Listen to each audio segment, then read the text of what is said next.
Okay, hi, welcome to the IPI Converse podcast. And this is my first time on the podcast. I'm Craig Farley, Head of Solution Consulting at IPI. I'm Iain Bennett, also first time at the IPI Converse suite. So looking forward to it. Thank you for having me, Craig. You're welcome. And we're going to be talking about AI today.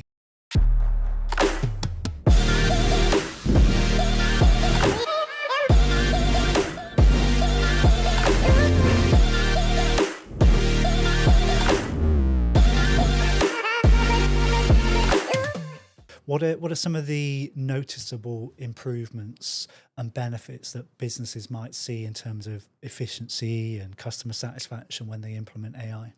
So exactly that. I think you'll see agents becoming more efficient.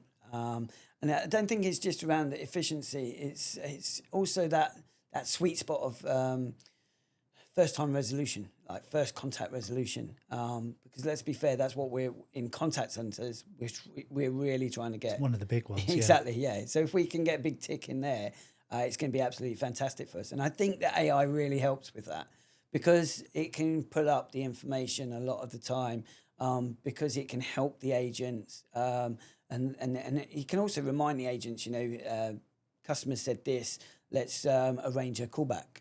So those sort of efficiencies that AI is bringing is going to really help to please the customers. But I think from a business aspect, because we're doing that and because we're getting first contact resolutions or higher percentage of first contact resolutions, I think straight away that's one big win. Mm-hmm.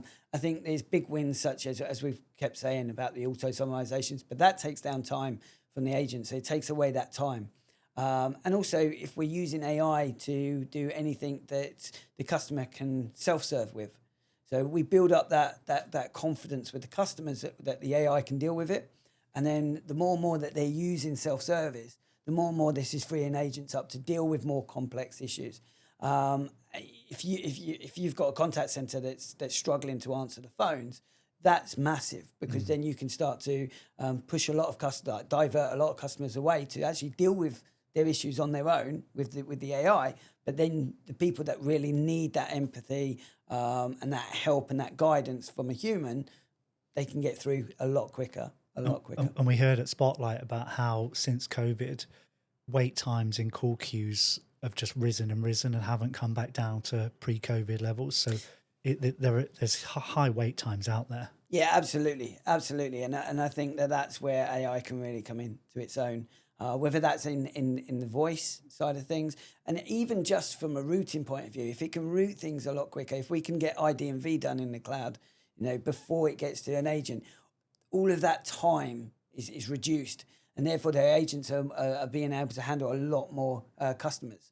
So I think AI really, really does give a lot of benefit to businesses.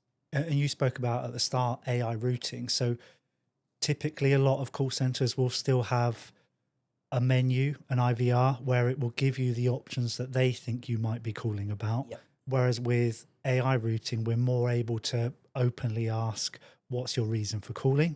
And then route it to the best place that we or the AI thinks is appropriate, which might be self-service, which saves time, or it's more likely to be the right person that they need to the first time. So avoiding transfers, avoiding not being able to help a customer. Absolutely, and it gets rid of all of the frustration. I mean, that cuts out a lot of frustration for customers because, we're both old enough to remember and been in the game for long enough to remember that when you first started building those IVRs, there was a tendency to go, oh, then we're going to press 1, and then we're going to go press 2, and then we're going to go press 3. And then a couple of years later, we were like stripping all of that back because customers weren't happy about it. And I think this really evolves into that evolution moment of, okay, tell us why you're here. We're not actively waiting to hear anything, but just tell us why you're here. And then we will work out the best person to get you to. And I think that is we're at that moment where it's like, wow, okay, we can actually listen to the customer and we can work out using artificial intelligence where that customer needs to go. And if that customer can go to a self-service, that's even better. In some respects, it's even better. From a business aspect, we can clear out and we can deflect, and we know that customer is still being dealt with really, really professionally and really well because the AI is doing it. but it frees up agents to deal with the people that they need to deal with. Yeah, I mean, some people will always want to speak to someone, but I would rather just get a simple, easy thing done by self-service and not wait in a queue for 10 minutes or however long it might be. I'm terrible. I don't want to speak to people. I'm literally probably one of the worst people for contact centers because I don't actually want to speak to you. If you give me a bot, an AI, but then I'm also the worst customer because when you give me a bot, if it doesn't work, I'm like, oh, this is terrible. Yeah, what terrible customer services. So it tells you that you've got to get it right on every single aspect. As a contact center, you've got to get it right voice. You've got to get it right digitally. Your bots, if you're going to put in bots, they have to work. You have to build up that confidence. Do you think that's part of the problem in that we've kind of been through a generation of not very intelligent bots that were very rigid and you had to behave a very specific way to get them to work? And they were sometimes built by people who were building it from the company side and not from the customer side. And that's maybe damaged reputation, damaged the customer's perspective of bots and self-service. But are we starting to see maybe a resurgence of bots and an improvement in the way that they're working? Definitely from a business point of view, we are. Absolutely, we are. I think as the AI people and the experts in AI, I think we need to actually start saying, and it leads us back to what we were saying earlier, this is AI.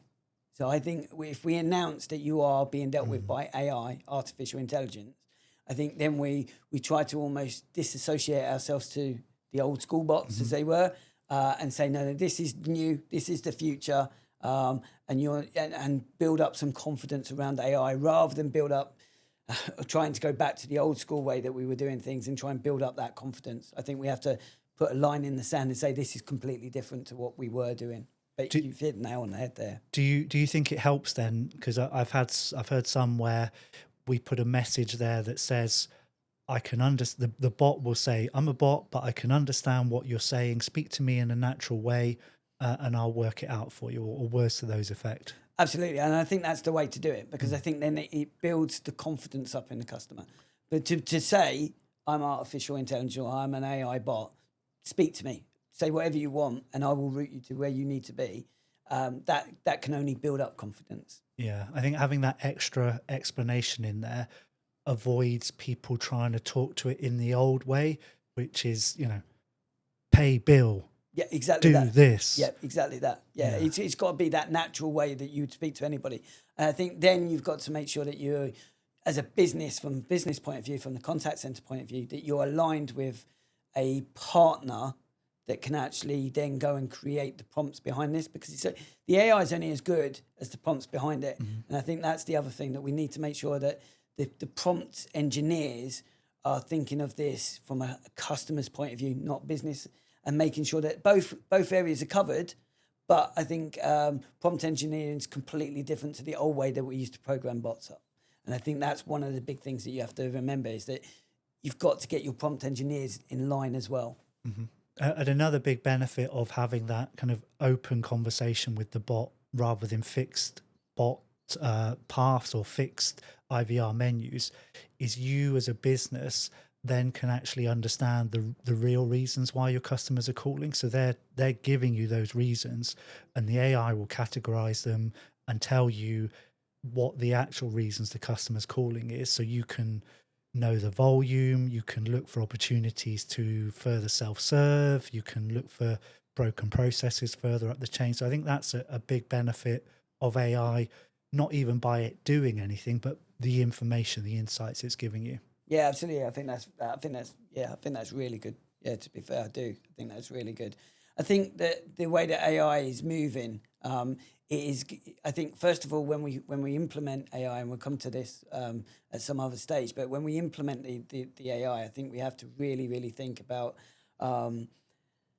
the actual business itself, because I think that's the time when you can actually change the way that we're routing everything, and actually change the way that we've been working to a new way and a slicker way of working. We're at that time now where you could have one telephone number and literally do absolutely anything.